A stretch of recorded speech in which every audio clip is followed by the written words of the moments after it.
우리가 지난주와 이번 주에 계속해서 마태복음 26장을 통해서 예수님께서 십자가에 처형당하시기 전에 잡혀가시기 이틀 전의 일들이 마태복음 26장에 기록되어 있습니다.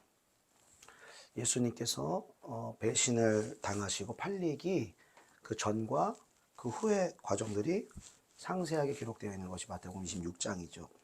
그래서 처음에 마태복음 26장 처음에 예수님의 장례를 준비하여 향유를 붓는 이 마리아의 이야기가 나오고요. 또 이 죽음을 앞두시고 예수님께서 마지막 만찬을 제자들과 함께 하시며 주님의 살과 피를 나눠주시는 성찬을 베푸시는 장면들이 나옵니다. 그리고 바로 이어서 주님께서 베드로와 제자들에게 오늘 밤에 너희들이 다 나를 도망가고 배신하리라, 그런 예언의 말씀을 주님이 해주시죠. 그리고 그 다음에 겟세마네 동산에 가서 예수님은 처음에는 두려움과 그 어떤 그 눌림 가운데, 영적 눌림 가운데에서 고통하셨지만 세 번의 기도로 주님 승리하시고 그 십자가의 길을 향하여 걸어 나아가신 반면에 제자들은 그 기도에 또 영적인 그러한 눌림 가운데 그 승리하지 못하고 넘어지는 것들을 또 우리가 보게 되는 것입니다. 그리고 나서 이제 대제사장들이 보낸 큰 무리들, 또 그들의 종들이 와서 예수님을 잡아가고 또 잡아가지 못하게 하는 과정 속에서 베드로가 또 그 종을 또 귀를 자르고 그런 소동이 있었죠. 그러면서도 예수님께서는 순순히 그들에게 하나님의 뜻을 이루기 위해서 잡혀가시는 모습을 보게 되는 것입니다. 그래서 모든 제자들은 다 대놓고 도망갔어요. 다 이렇게 모습이 안 보입니다. 그러나 베드로는 그래도 내가 죽을지언정, 다른 제자들은 배신할지언정 저는 절대로 배신하지 않겠습니다라고 주님 앞에 그런 결심을 했기 때문에 베드로만은 주님을 정말 이렇게 따라갔던 것 같아요. 처음에는 주님을 이렇게 따라가요. 바로 곁에서 따라가지 못해요. 그만큼의 이 담력은 없지만 멀찌감치서 주님의 이 판결이 어떻게 되시려나 그런 걱정 어린 마음으로, 두려워하는 마음으로 멀찌감치서 이제 바라보고 있는 것이죠. 그런데 오늘 본문 말씀 그 마태복음 26장 69절로 70절에 보니까 바깥에서 멀리서 예수님의 그 상황을 관찰하고 있는 베드로에게 한 여종이 나타납니다. 그리고 베드로에게 말하는 것이죠. 너도 갈릴리 사람 예수와 함께 있던 자가 아니냐. 그렇게 말하니까 갑자기 베드로 안에 있던 그 두려움과 그 마음의 그런 눌림들이 커지면서 70절에 보니까 모든 사람 앞에서 주님을 부인하기 시작하는 것입니다. 나는 네가 말하는 게 도무지 무슨 말인지 알지 못하겠다. 이렇게 주님을 부인하고 그 자리에 머물러 있으면 또 공격을 당한다고 느꼈는지 71절에 보니까 다른 곳으로, 장소로 옮겨요. 바깥들에서 안문 쪽으로 이렇게 나아가는 거죠. 여긴 사람 없겠지. 여긴 나를 공격할 사람 없겠지 하고 물러가는 것입니다. 그런데 거기에도 이 베드로를 공격하는 사람이 있었으니 또 다른 여종이 베드로를 보고, 이번엔 베드로에게 말하는 게 아니에요. 71절에 보니까 베드로를 보며 거기 있는 주변의 사람들에게 말하되, 베드로한테 말하면 자꾸 도망가고 안 먹히니까 주변 사람들한테 말하는 거예요. 이 사람이 나사렛 예수와 함께 있었도다. 사람들에게 호소하고 사람들에게 베드로를 결박하도록, 베드로를 겁박하도록 이렇게 두려움을 주는 것이죠. 그랬더니 베드로가 이번에는 부인만 하는 것이 아니라 맹세하는 거예요. 맹세하면서 부인하면서 나는 그 사람을 도무지 알지 못한다. 정말이다. 믿어다오. 막 이거 데시벨이 여러분 올라가는 거 보이십니까? 처음에 그 겟세마네 기도랑 이제 다른 게 이거예요.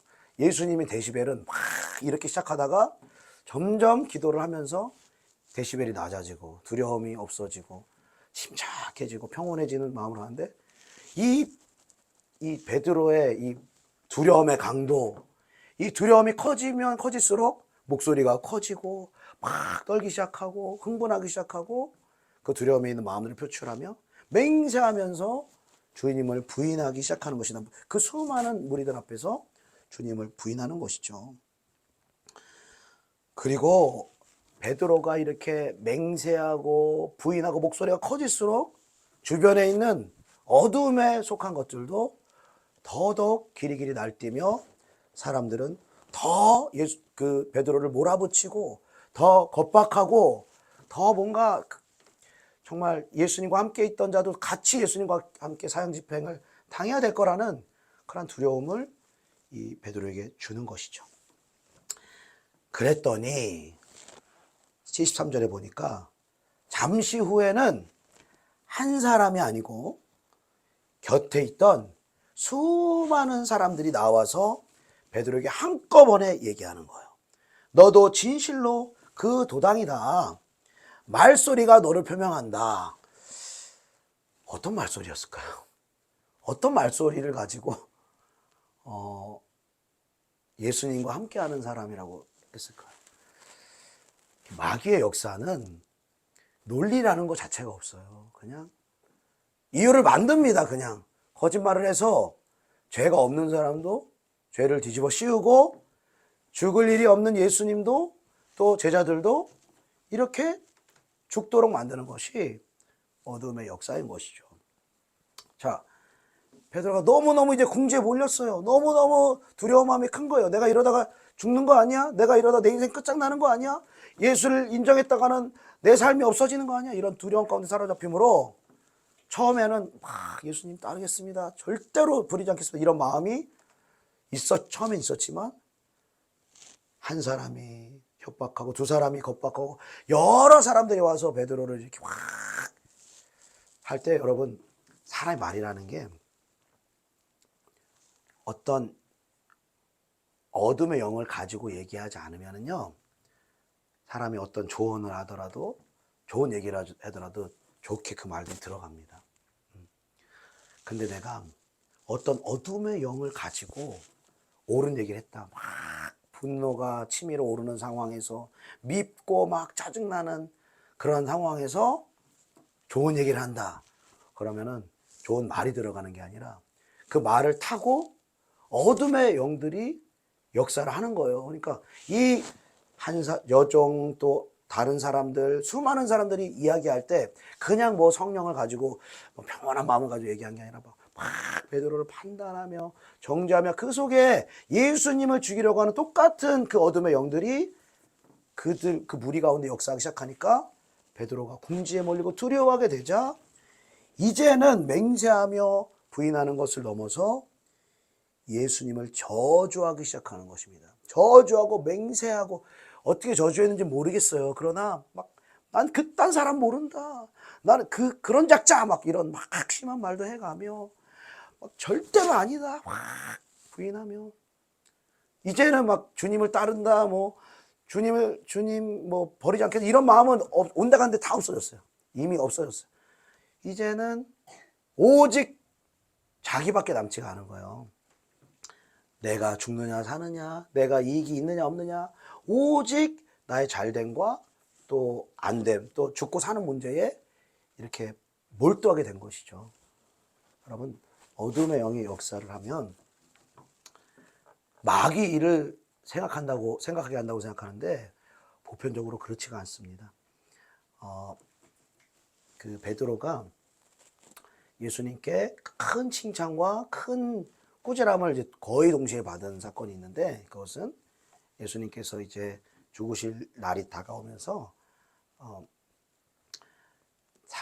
사람들은 나를 누구라 아느냐 그리고 너희는 나를 누구라 아느냐 그렇게 제자들에게 질문을 했는데 베드로가 주는 그리스도시요 살아계신 하나님의 아들입니다 그렇게 말하면서 바요나 시모나 네가 말한 것이 맞고 근데 그게 네 말이 아니고 하나님께서 가르쳐 준 거다. 네 고백 위에 주는 그리스도 주요 살아계신 하나님의 아들이라 이 고백 위에 내 교회를 세워서 음부의 원세가 해치지 못하는 승리하는 교회를 만들 것이다. 막 칭찬받았잖아요. 근데 이제 주님께서 이제 가장 하시고 싶어하는 그 말씀을 하시는데 그렇기 때문에 내가 십자가에 이제 죽어야 돼. 죽고 그러면 3일 만에 살아날 거야. 그러기 시작하니까 또 답을 얘기할 때도 확 먼저 튀어나가는 베드로, 또 답이든 아니든 막 먼저 튀어나가면서 절대로 그렇게 하면 안 됩니다. 할 수 없습니다. 막 주님 몰아붙이면서 그러면 안 된다고 말하죠. 그러니까 그렇죠. 우리 그 대사 다 알죠. 야, 이놈의 베드로야! 이게 아니고 사탄아 물러가라면서 너는 하나님의 일을 생각하지 않고 사탄의 일을 생각한다 이렇게 말하지 않았어요. 하나님의 일을 생각하지 않고 사람의 일을 생각한다 이렇게 말하는 거예요. 그러니까 사람의 일을 생각하는 사람에게, 그리고 이 땅의 일들만 생각하는 사람에게, 그리고 하나님이 아닌 나만을 생각하는 사람에게 어둠의 영은 역사할 수가 있다는 거예요. 그를 장악할 수 있는 빌미를 내어주게 된다는 것입니다. 그래서 주님께서 베드로가 예수님을 버리지 않고 끝까지 따르겠습니다 이렇게 다짐하고 결심했을 때, 여느 어떤 사람들이 나를 위해서 헌신하겠다, 희생하겠다, 목숨 바치겠다 그러면 우리 입장에서는 감동도 되고 참 칭찬을 해줄 법도 한데, 주님은 결코 칭찬을 안 하시면서 아니야, 너는 닭 오기 전에 나를 3번 부인할 거야. 너의 그 말씀이 무엇입니까? 너의 힘과 너의 결심으로는 나를 따르는 그 길을 방해하는 어둠의 영적인 공격과 결박을 너의 힘으로는 끊어낼 수가 없어. 너의 힘으로는 승리할 수 없어. 주님 말씀하시는, 그렇기 때문에 마귀의 시험에 들지 않도록 깨어서 기도해라.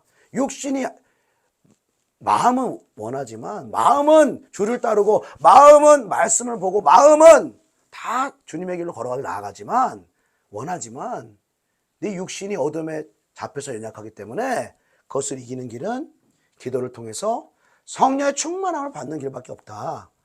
주님이 말씀을 하시는 것이죠. 그런데 여러분, 베드로는 지금 3번이나 주님을 부인하게 되었습니다. 그리고 저주하고 맹세하며 많은 사람들 앞에서 부인했어요. 그리고 베드로는 잘 아시는 것처럼 지금 기도의 훈련도 안 돼 있어요. 기도로 이길 수 있는 믿음도 없어요. 성령 충만 받지도 못했어요. 어둠에 질 수밖에 없는 상태인 거예요. 그런데 베드로가 어떻게 다시 주님을 따르며 다시 어떻게 하나님이 허락하신 그 사명의 길로 나아갈 수 있었는가? 그것은 주님의 일을 모욕하고 저주하는 그때에, 바로 그때에 닭이 울었다라는 거예요. 주님을 완전하게 부인하고 맹세하고 저주하며 주님을 부인할 때에, 그때서야 불과 몇 시간 전에 주님이 말씀하신 그 말씀이 기억이 났다라는 거예요. 만약에 여러분 닭이 울지 않았다면 베드로가 어떻게 됐겠습니까, 여러분? 닭이 울지 않았다라고 생각해 보십시오. 많은 사람들이 협박하고 두려움을 주고 너도 죽어야 된다 막 했을 때 스스로 돌이킬 수가 없었을 거예요, 아마. 스스로 회개하는 자리로 나올 수 없었을 거예요. 어쩌면 정말 저주가 넘어서 막 예수님을 팔아 넘긴 가룟 유다처럼 더 깊은 죄 가운데로, 더 돌이킬 수 없는 그 자리 가운데로 나아갈 수 있었는지 모르겠습니다.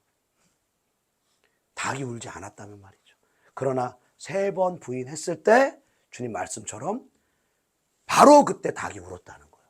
그리고 닭이 울므로 말미암아 주님이 아까 전에 하셨던, 불과 몇 시간도 지나지 않았어요, 그 말씀이 떠오르는 거예요.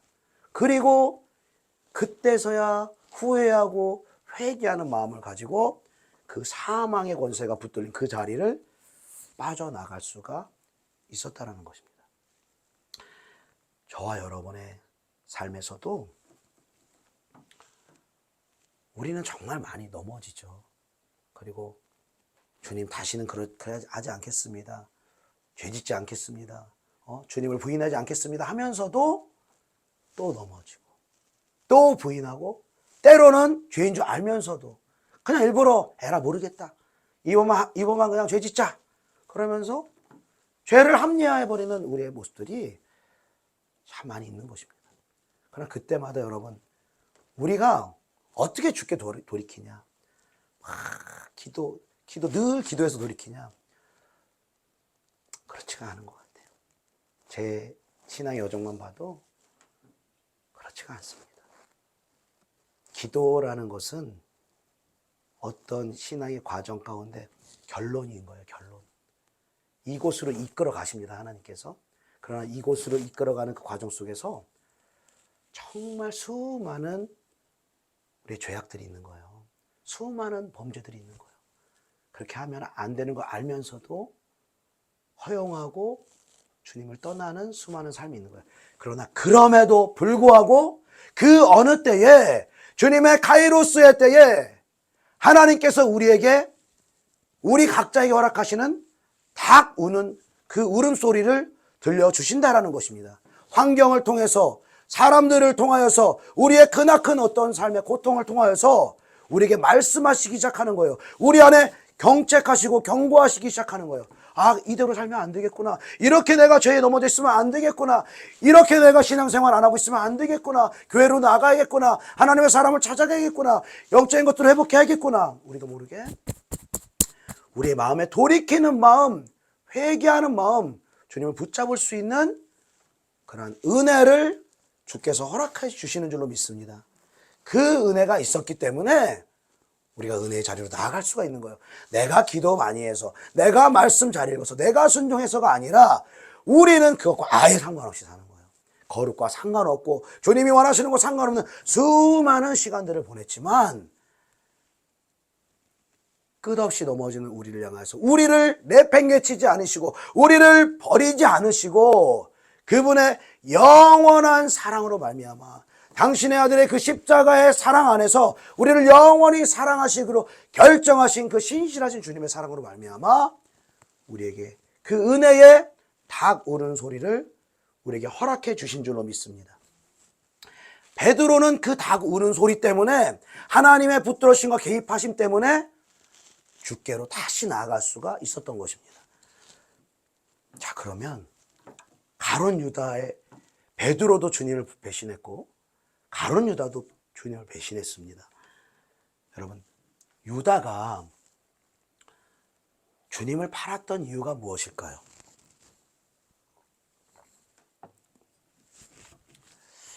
우리가 어떤 인간적으로 보자면 어떤 불만들이 생겼던 것 같아요. 유다에게.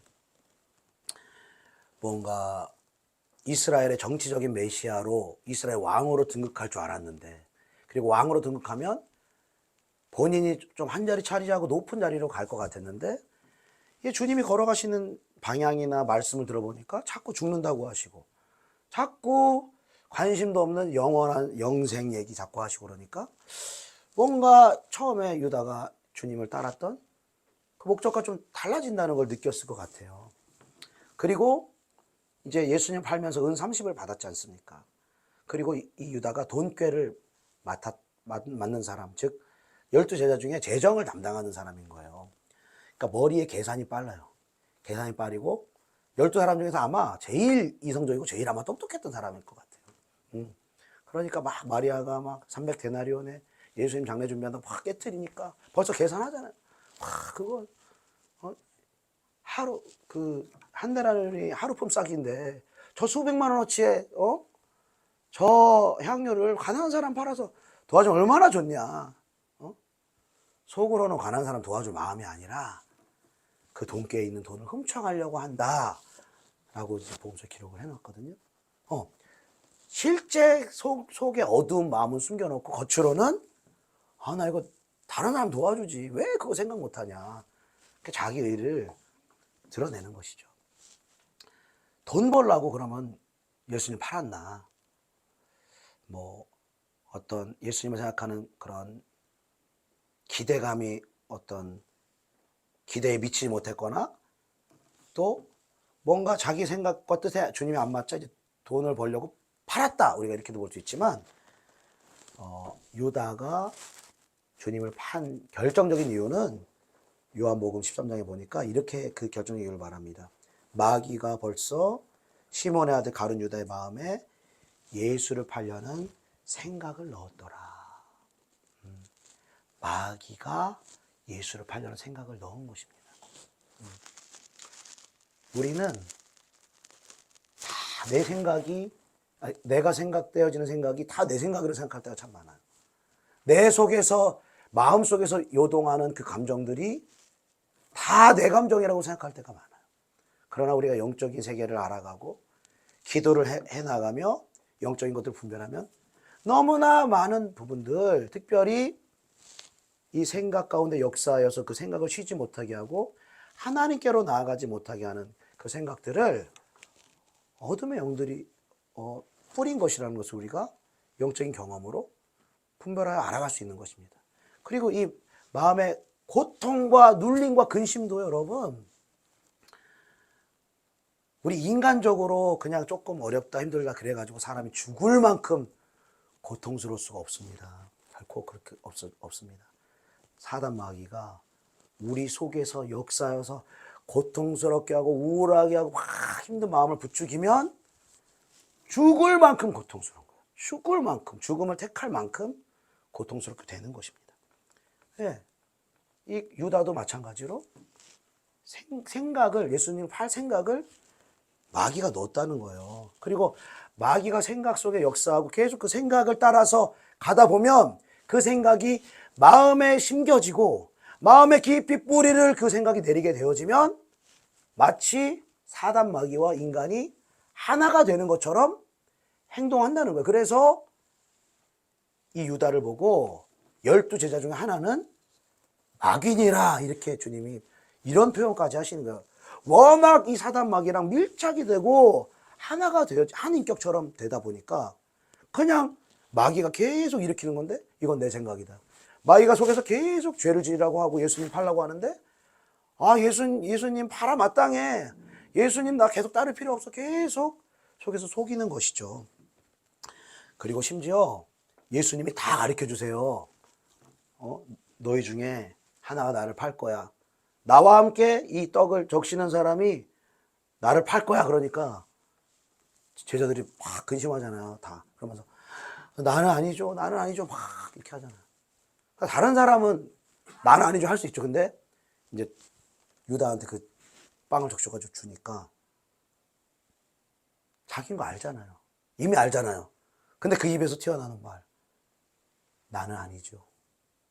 나는 아니죠. 저 맞습니다. 주님 정말 죄송합니다. 제가 속았습니다. 속고 이렇게 했습니다. 정말 정말 죄송합니다. 이렇게 고백했으면 좋았겠지만 여러분 어둠에 잠식당하고 완전히 하나가 돼버리면 그냥 파렴치한 그 양심이 마비가 되는 거예요. 양심이 마비가 되고 우리가 저 사람 왜 저러나 막 이런 비상식적인 행동들 있잖아요. 막 인간이면 저럴 수 있나 막 이런 일들 99% 마귀 역사입니다, 여러분. 마귀 역사고 그럼 그 사람한테만 그런 일이 있나? 그렇지가 않아요. 내가 나를 보더라도 나는 왜 이런가? 나는 안 이렇고 싶은데 나는 이 영역에서 왜 묶여있고 왜 이 죄를 계속 짓고 있는가? 그것도 여러분 99% 어둠의 역사입니다. 여기서 먼저 어둠을 드러내야 그 어둠을 받아들이게 하는 우리 육신을 다스릴 수가 있는 거예요. 유다 같은 경우는 돈도 좋아하고 거짓말도 잘하고 또 뭐 자기 생각에 맞지 않으면 틀어지고 이런 육신의 성향들을 어둠의 영이 어느 정도 떠나가야 그 육신을 다스릴 수가 있다는 거 말씀으로. 근데 어둠의 영이 떠나지 않은 상태, 장악이 되어 있는 상태에서 아무리 내가 육신의 것들을 막 말씀으로 하고 막 결단을 한다? 우리 결단과 결심으로는 영적인 힘을 가지고 있는 어둠의 영들을 이길 수가 없다는 거예요. 자, 그렇게 유다에게 어쩌면 예수님 팔지 않은 기회가 있었던 건지 모르겠습니다. 예수님이 다 말씀해 주셨잖아요. 그런데도 나는 아니죠 하고 그 빵을 받고 나가는 거예요. 그 다음에 여러분, 예수님을 파는 자리까지 어둠이 강하게 유다를 붙들고 예수님을 팔게 합니다. 그 다음에 마귀가 하는 작업이 뭐냐면 마태복음 27장 3절로 4절에 보니까 우리 3절 4절 같이 보겠습니다. 마태복음 27장 3절로 4절 같이 시작. 그때 예수를 판 유다가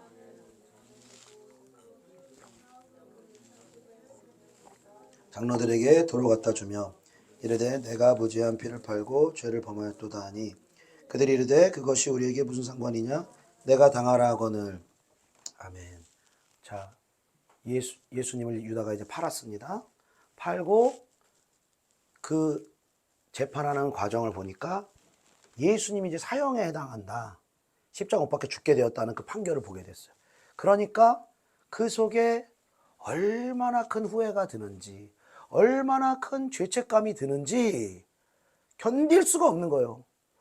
그때서야 주님께서 3년 반 동안에 사랑해 주시고 섬겨 주시고 그 귀한 그 함께 했던 시간들이 떠오르고 막 후회와 막 그런 마음들이 드는 거죠.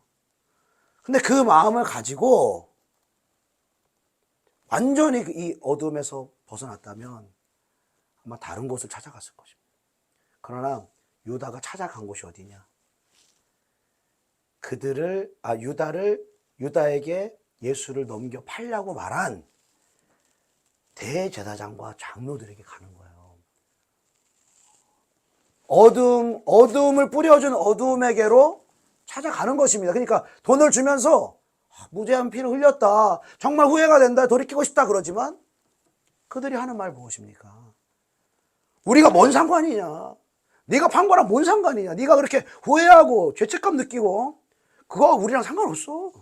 네가 알아서 해. 좀 더 심하게 말한다면 너는 주님의 제자가 돼가지고 어떻게 주님을 팔 수가 있냐? 응? 그 주님이 너를 아껴오신 그 시간들을 너가 생각해봐라. 정말 양심도 없는 인간이다. 막 정죄하는 그 정죄의 말들을 뿌리는 거예요. 그 마귀는 죄짓게 만든 다음에 그 다음에 이 양심에 막 정죄감과 그런 이 눌리는 마음을 주면서 넌 살 자격이 없어. 너 같은 사람은 주님이 받아주시지도 않을 거야. 제자들도 너는 제자로 안 받아줄 거야. 넌 이제 버림받았어. 네 인생 끝났어. 넌 죽어야 돼. 이렇게 속에서 확 속삭이는 거예요. 스스로 목숨을 끊는 100%는 여러분 어둠의 역사입니다. 여러분 사람의 것으로 죽는 게 아니에요. 그 힘들 수 있는 그 포인트를 잡아가지고 속에서 얼마나 격동을 시키는지 여러분, 그게 얼마나 두렵고 얼마나 고통스러운지 죽음에 이르게 하는 것입니다. 그런데 여러분, 만약에 유다가 주님을 대제사장과 장로들이 아니라 주님을 찾아갔었더라면, 주님을 찾아가면 주님은 지금 유다 만나주기 어려운 상황이죠. 지금 사실은 지금 예수님이 지금 죽게 생겼으니까요. 그러면 제자들을 찾아가거나 주님의 말씀을 탐험으로 듣던 마리아를 찾아가거나 하나님의 사람들을 찾아가야 될 거 아닙니까? 하나님의 사람들을 찾아가면 되는데 찾아가지 못하는 거예요. 왜요? 자기를 너무너무 괜찮은 사람으로 포장해 놓은 거예요, 이미. 자기 속에 그 돈을 훔치고 죄를 짓고 예수님을 팔려는 그 부정적인 생각들, 그 죄된 마음들을 단 한 명에게도 오픈한 적이 없는 거예요, 이 가룟 유다는. 자기 혼자 그 죄된 생각과 그 죄의 마음 속에 마귀가 준 그 죄의 마음을 혼자 가지고 주님을 슬며시 따라간 거예요. 슬며시.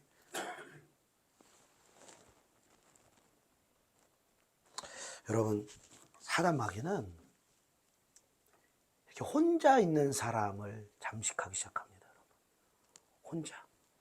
혼자 생각하고 혼자 고민하고 혼자 막 벗어나려고 발버둥 치고 이렇게 고립시켜요.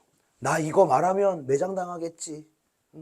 내 이 죄 말하면, 내 이 예수님 팔려고 한 거 이거 말하면 다 나 떠나겠지. 다 나한테 실망하겠지. 막 사람들 앞에서 체면, 평판 막 이런 걸 생각하면서 어둠의 영은 말 못하게 하는 거예요. 그리고 영적인 공동체 안에서 떠나게 하는 거예요.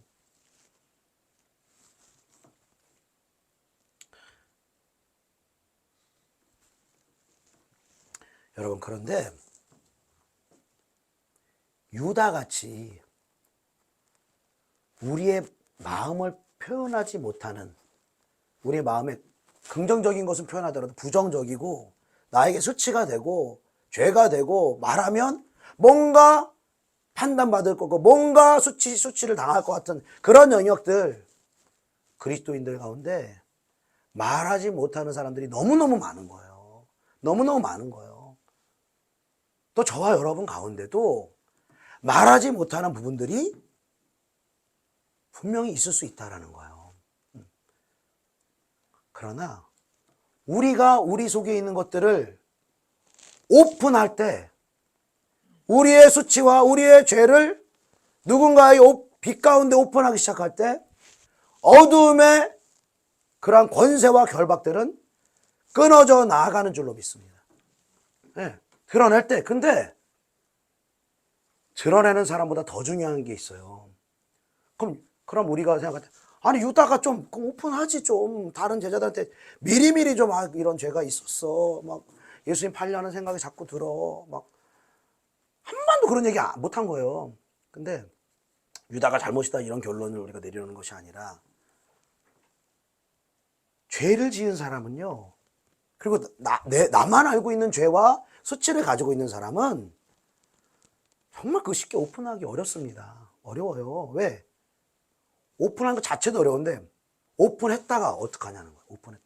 오픈했다가 저 사람이 나를 막 이상한 눈빛으로 쳐다보고, 막 특별한 뭐 죄인인 것처럼 쳐다보고 막 정죄의 눈빛을 날리고, 또 그 사람이 혹시나 그걸 발설하지 않을까, 발설하면 내 체면은 뭐가 되나, 내 어떤 그 입장이나 그런 평판들 있지 않습니까? 그러니까 말하는 사람의 용기보다 어쩌면 더 중요한 것은 그 얘기를 아무런 정죄감 없이 용납하며 들어줄 수 있는 사람이 필요하다는 거예요. 들어줄 수 있는 사람. 내가 어떤 치부를 얘기해도, 내가 어떤 어려움을 얘기해도, 어떤 수치와 어떤 얼마만큼의 죄에 넘어진 걸 얘기해도, 그래, 안타까워하고 같이 울어주고 같이 그 죄와 정말 기도하며 싸워줄 수 있는 하나님의 사람을 주님이 찾고 계시는 줄로 믿습니다. 그 사람 찾고 계세요. 우리가 아마 이번 주에 다 아마 그 내용들을 아마 소식을 들으셨을 것입니다. 한 젊은 목회자의 또 그러한 넘어짐에 대해서 우리가 또 좀 많은 또 충격과 그러한 참 상실감, 그런 것들을 또 느끼게 되는 그런 또 한 주가 되었습니다. 그것을 바라보며 저는 뭐 그것을 옹호한다 뭐 이런 입장은 아니지만, 많은 어떤 비난의 화살들이 날아오는 것을 보면서 또 그럴 수 있다. 성도들 입장에서 그럴 수 있다. 얼마나 상심이 컸으면, 그런 이해하는 마음과 동시에 저 종이 어떤 과정을 통해서 넘어졌는지 정말 헤아리는 사람이 있을까? 좀 그런 마음이 들더라고요. 정말 한 번 설교를 하고 영적인 사역들을 할 때 얼마나 많은 어두움들이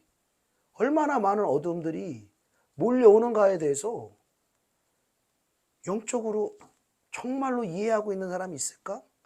그리고 누구라도 기도에서 약해지면, 기도의 무릎이, 근력이, 그 성령의 기름 부으심이 약해지면, 사역이 바쁘고 내일이 바쁘고 내 육의 힘이 더 들어가기 시작하면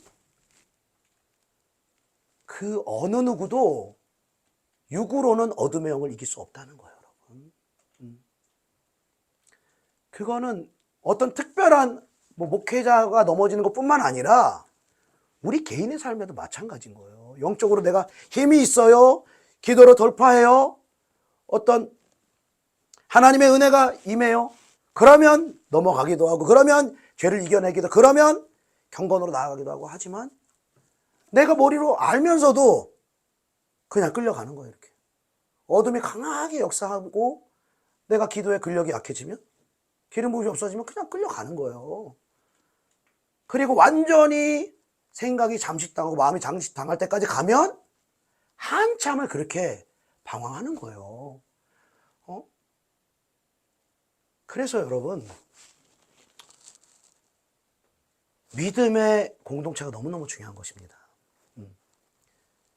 우리 안에 있는 그 작은, 우리를 허무는 그 작은 여우들, 작은 누룩이 여러분 온 덩어리를 퍼지게 만든다고 말하지 않습니까? 그 작은 누룩이 우리에게 뿌려졌을 때 그것을 오픈할 수 있는 그러한 영적인 분위기가 조성될 수 있기를 바랍니다. 네. 너무 제가 감사한 것은 저도 너무 연약하죠. 때로는 넘어질 때가 많이 있습니다. 그리고 우리 성도님들에게 다 말하지 못한 영역도 있죠. 그러나 하나님의 은혜로 가정에서 많은 부분들이 이렇게 나눠질 수 있다는 것. 그리고 여러분, 우리가 영적인 세계를 알아야 되는 이유는 뭐냐면요, 우리의 그냥 어떤 생각들에 대해서 막 이상한 생각이 났어요. 이상한 막 사람 미워하고 미워하는 분노의 마음, 막 어떤 음란의 생각들 막 이런 게 오면은 그냥 나 지금 막 누구나 막 되게 미워 막 그리고 막 어떤 음란한 생각이 와. 영적인 원리를 모르는 사람한테 그 얘기 어떻게 해요? 얘기했다 하면 야, 이 음란한 인간.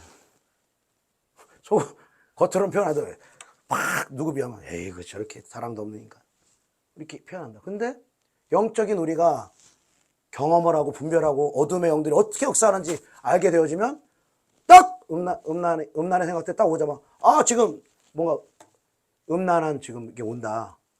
오픈 딱 해버리는 거. 그러면은 이거 내 생각이 아니거든요. 내 생각이 아니거든요.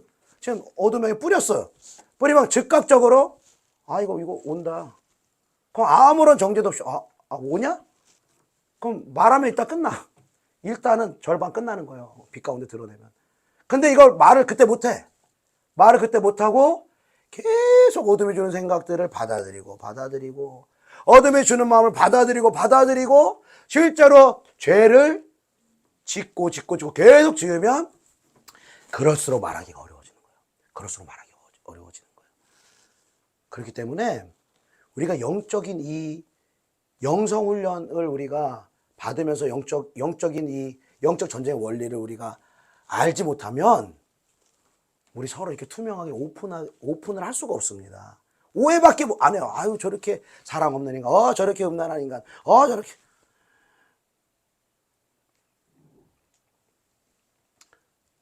그래서 저는 너무 감사하게도 우리 성도님들 제가 판단하거나 정죄할 행동도 별로 안 하시지만 정말 그 1도 정죄가 없어요. 저의 혹시 육의 기질끼리 안 맞는 부분도 있을 수 있잖아요, 우리가. 전혀 정죄가 없습니다. 왜요? 육의 기질이 안 맞는 거는 상대만 바꿔야 될 게 아니라 내가 바꾸면 되는 거고. 그리고 죄 가운데 역사하게 하는 건 어둠의 영이 역사하는 거 알기 때문에 분리해내니까 저 사람이 그러는 게 아니야. 저 영혼이 그러는 게 아니야. 지금 어둠의 영이 지금 강하게 붙들고 있어서 그래.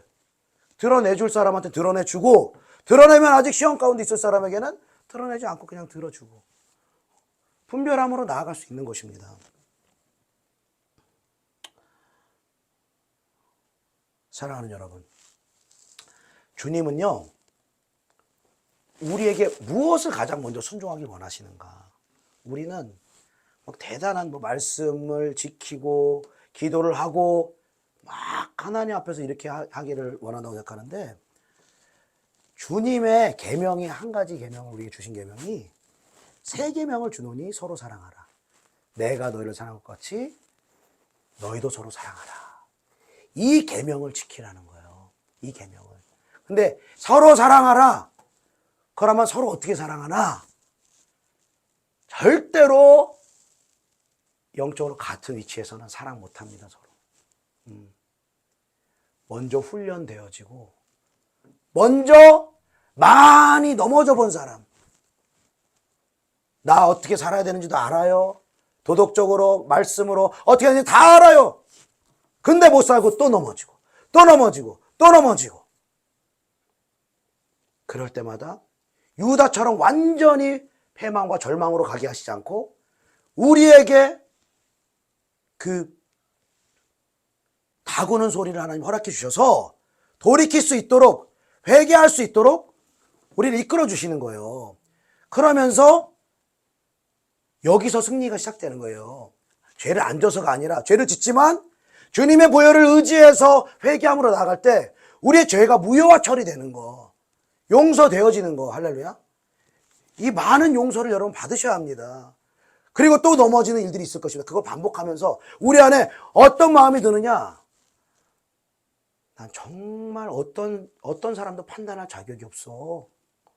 내가 이만큼 훈련 받았는데, 내가 이만큼 기도했는데, 이만큼 영적인 세계를 알았는데도 불구하고 내가 넘어진다면,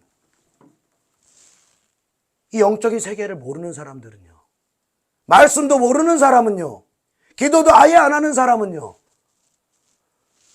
당연히 넘어질 수밖에 없다는 거. 그것을 나의 실패를 통해서 깨닫는 거예요. 철저하게 내 죄를 먼저 보는 것입니다. 보게 하는 것입니다.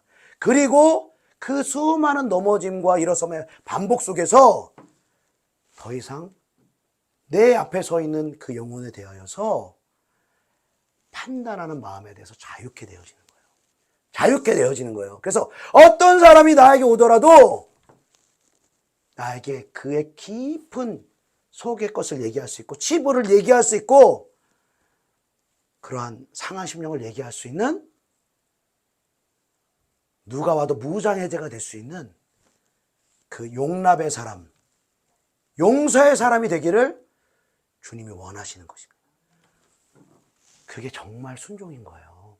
이 순종부터 정말 용서하지도 못하고 판단하고 미워하고 네 생각대로 마음껏 사람을 난도질하면서 막 말씀 열심히 하고 기도 열심히 하고 이런 사람이 되는 게 아니라,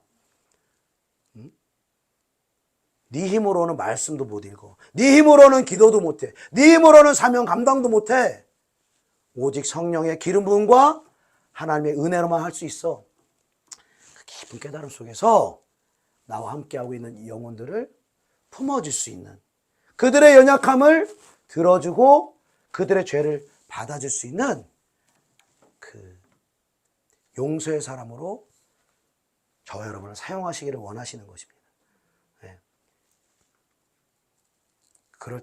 여러분, 사람의 자원함이라는 것은 시킨다고 되는 게 아니에요. 시킨다고 되는 게 아니에요. 이거 하세요. 숙제 내듯이 이거 하세요. 그렇다고 되는 게 아니에요. 자원함을 어디서 나오냐? 정말 내가 어떻게 하는지 다 아는데도 불구하고 그렇게 살지도 않고, 살기도 싫어하고, 겉으로 하는 것 같지만 속으로는 유다와 같이 불만투성이고 정말 주님을 모욕하는 마음이고 주님을 팔아넘기고 배신하는 그러한 삶이지만, 아무도 모르는 것 같아도 하나님은 다 아시는데도 불구하고 그러한 나를 받아주시는 거예요. 주님 계속 받아주시는 거예요. 계속 넘어져 있는 나를 이렇게 세워주시는 것입니다. 그리고 어느 순간 그 주님의 끝없는 사랑 때문에, 그 사랑에 감격하고 그 사랑에 너무너무 죄송한 마음에 자원하는 마음으로 스스로 주님의 그 길을 따라 나아가는 줄로 믿습니다. 사랑하는 여러분, 사단이 우리를 칠 수 있는 그 루트를 차단할 수 있기를 축복합니다. 우리가 개인적으로 죄를 지었다면 우리가 예수 그리스도의 보혈을 의해서 회개함으로 나아가는 것입니다. 회개하면 사단이 정죄함으로 우리 스스로를 치지 못하는 것입니다. 그 회개가 우리가 어떤 특정한 죄로 인하여서 계속 반복되는 죄를 지어서 회개가 안 되어질 때는 영적인 공동체 안에서 빛 가운데 오픈할 수 있어야 하는 것입니다. 오픈해야 하는 분위기가 형성돼야 하는 것입니다. 어떤 걸 말하더라도 정죄받지 않을 정도로. 그러면 말할 수 있어요. 그러면 말할 수 있어요. 빛 가운데 드러내면 어둠이 정죄로 치려고 그랬는데 빛 가운데 드러내자마자 없어지는 거예요. 그리고 우리가 서로 용납받아요. 내 죄에 대해서 이해함을 받아요. 그러면 여러분, 우리는요, 우리 마음에 참 희한한 마음이 있습니다.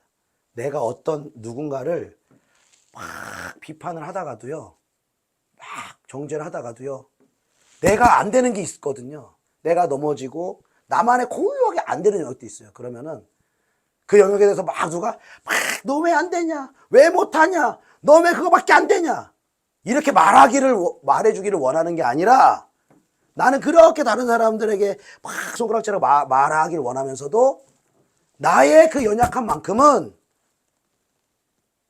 누군가 헤아려 주길 바라는 거예요. 누군가 그 마음을 이해해 주길 바라는 거예요. 왜 안 되는지에 대해서, 왜 할 수 없었는지에 대해서, 머리를 알지만 못 사는 나의 그 연약함에 대해서 이해받고 용납받기를 원하는 거예요. 누구나 그런 거예요. 그리고 그 마음을 헤아려 줬을 때 깊은 하나됨과 그 하나님 주시는 눈물로 서로 연합되어지는 일들이 일어나게 되어진다는 것입니다. 네.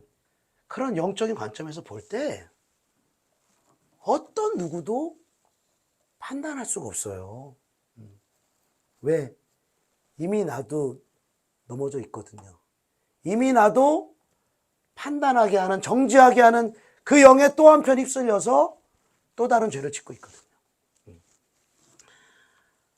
그래서 모든 죄를 하나님이 다 덮어주시고 다 회개의 자리로 쉽게 나올 수 있지만 용서하지 않는 죄에 대해서는 하나님이 그 책임을 막중하게 무시는 거예요.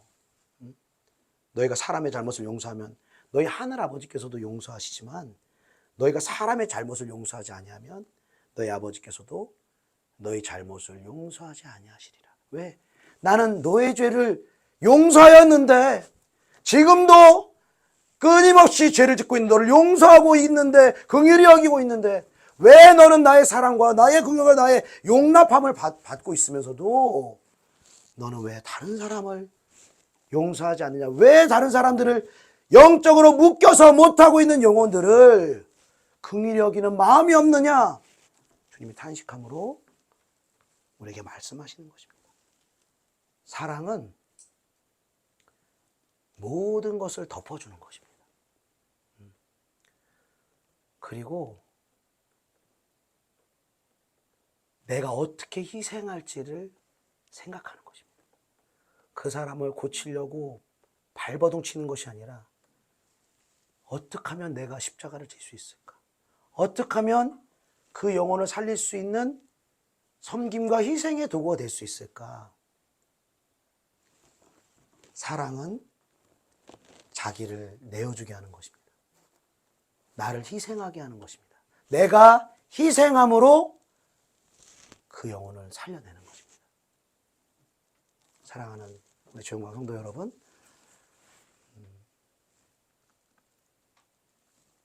우리 각자의 죄를 통해서 우리를 날마다 용서하시고 용납하시는 그 주님의 사랑을 날마다 경험할 수 있기를 축복합니다. 여러분, 십자가로 나아가십시오. 그 죄를 가지고 다른 데 가지 마시고, 대제사장과 장로들, 다른 사람들 찾아다니고 또 내 외적인 선행으로 그 죄를 덮으려고 하지 마시고, 그 죄를 가지고 십자가로 나아가십시오. 그리고 거기서 변함없는 그 주님의 사랑과 용서를 체험할 수 있는 저와 여러분 되길 축복합니다.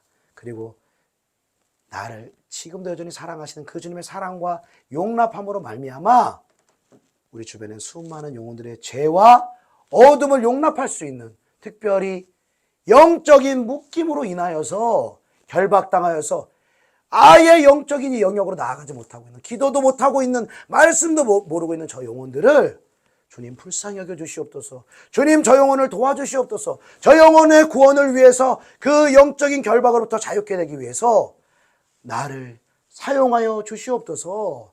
그들을 위해서 희생하며 섬기며 중보할 수 있는 저와 여러분 되시기를 예수님의 이름으로 축복합니다. 기도하겠습니다.